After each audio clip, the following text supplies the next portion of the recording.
हम लोग जन्मदिन मनाते हैं, कितनी धूमधाम से मनाते हैं।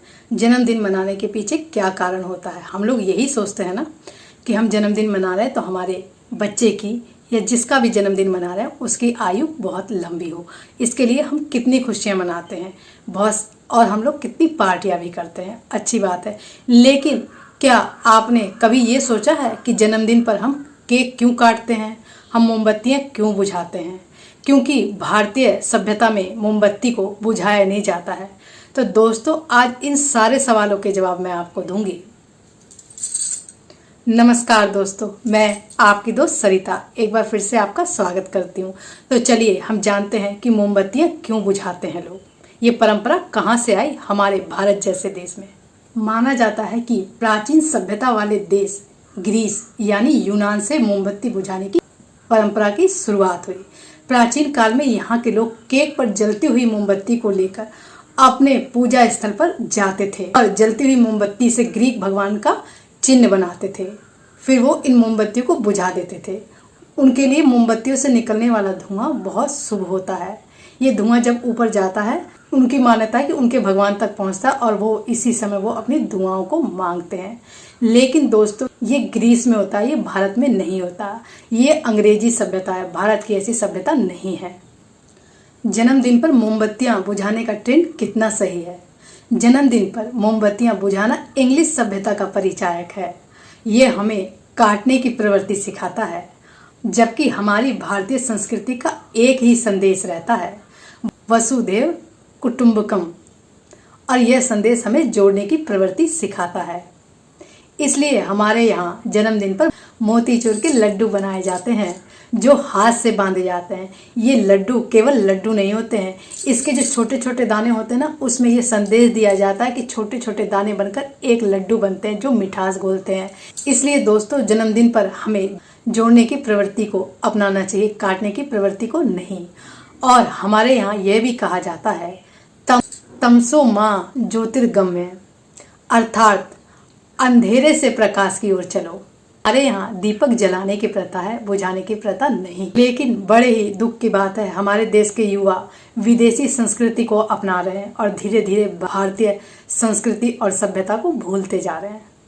चलिए दोस्तों, अब हम जानते हैं हिंदू धर्म के अनुसार जन्मदिन कैसे मनाया जाता है। हिंदू रीति रिवाज के अनुसार जिस व्यक्ति का जन्मदिन होता है वो अपने परिवारजनों के साथ, अपने मित्रों के साथ मंदिर जाकर दीपक जला सकता है, भगवान की आराधना कर सकता है और अपने भविष्य उज्जवल की कामना कर सकता है। जिस तरीके से हम भगवान का जन्मदिन मनाते हैं, खुशियां मनाते हैं ना, उसी प्रकार हम अपने जन्मदिन पर खुशियां मना सकते हैं। अपने जन्मदिन पर हमें करने चाहिए ये 5 काम, भी तो हमें इसका शुभ फल मिलता है। तो चलिए अब हम जानते हैं वो काम कौन से हैं। अपने जन्मदिन पर कई लोग इसको सेलिब्रेट करते हैं और अपने जन्मदिन को बहुत अच्छे तरीके से लोग मनाते हैं। इस दिन हमें कई सारे शुभ कार्य भी करने चाहिए। हमारे पास समय है, जैसा कि मैं पहले बोल चुकी हूँ, तो हमें भगवान को भी थोड़ा सा याद जरूर करना चाहिए। तो चलिए अब आगे हम जानते हैं। पहला तरीका, अपने जन्मदिन के दिन पर हमें सुबह सुबह उठकर हमें नहा लेना चाहिए और साफ सुथरे, या फिर अगर हमारे पास नए कपड़े हैं तो हमें नए कपड़े पहन सूर्य भगवान को जल जरूर देना चाहिए। इसके बाद हम अपने भगवान की पूजा करनी चाहिए। और एक चीज़ हमें और करनी चाहिए, अब तक का जो जीवन हमने बिताया उसके लिए हमें धन्यवाद करना चाहिए। और यदि हमारे जीवन में कोई कष्ट आए तो भगवान से इस चीज़ की प्रार्थना करनी चाहिए कि ऐसे कष्ट हमें दोबारा ना मिले।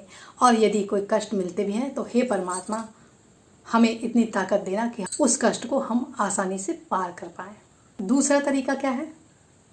इस दिन हमें अपने माता पिता, गुरुजनों का और अपने बड़ों का आशीर्वाद जरूर लेना चाहिए। आपसे यदि कोई कितना भी नाराज है और आप जाकर यदि उसके पांव प्रेम से छू लेते हैं तो वो क्या कह सकता है? आपको आशीर्वाद ही देगा। और यदि उसके मन में आपके प्रति कोई भी मनमुटाव होगा तो वो भी खत्म हो जाएगा। करके देखिए। तीसरा क्या है? करना चाहिए, हमें ज़रूरतमंदों की सेवा करनी चाहिए। यदि हमसे पॉसिबल हो पाए तो हमें दान आदि जरूर करना चाहिए। अपने जन्म दिवस पर हमें दूसरों को भोजन जरूर करवाना चाहिए। हमारे बस का जितना हो, हमसे जितना हो सकता है, हमें ज़रूरत की चीज़ें जैसे अनाज हो गया, कोई फल हो गया, या फिर दवाइयाँ हो गई, ऐसे बहुत से लोग होते हैं जिन्हें इन सब चीज़ों की ज़रूरत होती है। तो जितना आपसे पॉसिबल हो पाए उन्हें दान जरूर करें। अपने जन्म दिवस पर इंसानों का तो हम बहुत अच्छे से ध्यान रखते हैं। एक काम हम और कर सकते हैं, पशुओं की सेवा करनी चाहिए। हमें गाय को हमें चारा खिला देना चाहिए। मछलियों को जल में हम आटे की गोलियां बनाकर डाल सकते हैं। और जो डॉगी होता है ना, कुत्ता, उसको हम रोटी भी खिला सकते हैं। तो इस तरह का काम जो हमें काफ़ी खुशी दे और जिससे किसी का फ़ायदा हो, ये हमें ज़रूर करना चाहिए। अगला क्या है, सारे काम तो हमने कर दिए, अब थोड़ा हम प्रकृति से भी जुड़ लेते हैं। हमें अपने जन्मदिन के दिन एक पेड़ ज़रूर लगाना चाहिए। इससे जैसे जैसे वो पेड़ बड़ा होगा वैसे वैसे हमें कुछ ना कुछ आइडिया मिलेगा और हमें कितनी खुशी होती है ना कि हम पेड़ लगाते हैं। मान लीजिए आपके आसपास इतनी जगह नहीं है कि आप कोई पेड़ लगा पाए, तो कोई बात नहीं, आप किसी गमले में किसी पौधे को ही लगा दीजिए। आपके बच्चे का जन्मदिन है, अपने बच्चे से ही लगवा दीजिए, तो उसको कहीं ना कहीं एक संस्कार तो मिल जाएगा ना बचपन से कि हमें ये काम जरूर करना चाहिए। बड़ा होकर यही सारे संस्कार वो आने वाली पीढ़ी को देगा, तो हमें आगे चलकर कुछ करने की ज़रूरत ही नहीं पड़ेगी। सारे काम आसानी से हो जाएंगे यदि हम थोड़ा सा ध्यान रखें कि हमें अपने जीवन को कैसे बिताना है और कौन सी ऐसी चीज़ें जो हम अपने जीवन में करनी चाहिए और कौन सी नहीं करनी चाहिए। क्योंकि जैसा कि मैं हर वीडियो में बोलती हूँ, बच्चे कभी सिखाने से नहीं सीखते हैं, बच्चे जो आप करेंगे उससे सीख जाएंगे। तो आई होप दोस्तों आपको समझ में आ गया होगा कि जन्मदिन पर हमें मोमबत्तियाँ क्यों नहीं बुझानी चाहिए, और अगर हम मोमबत्ती नहीं बुझाते तो हमें क्या करना चाहिए। हमारी परंपरा है हमें दीपक को जलाना चाहिए। यदि हम मोमबत्ती लगाते भी हैं तो उस मोमबत्ती को ले जाके हमें मंदिर पे रख देना चाहिए। बाकी केक आप आराम से काट सकते हैं, आजकल के बच्चे तो जन्मदिन मनाना पसंद ही करते हैं। तो दोस्तों आप ये सारे रीति रिवाज, ये सारी सभ्यताएं अपने बच्चों को बचपन से सिखाइए। आप सिखाएंगे तो वो ज़रूर सीखेंगे। तो आई होप दोस्तों ये वीडियो आपको पसंद आई होगी। अगर ये वीडियो आपको पसंद आई है तो मेरे चैनल सुख की सरिता को सब्सक्राइब करें और बेल आइकन को प्रेस करके ऑल के बटन को ज़रूर दबा लें, ताकि आने वाली वीडियो की नोटिफिकेशन आपको आसानी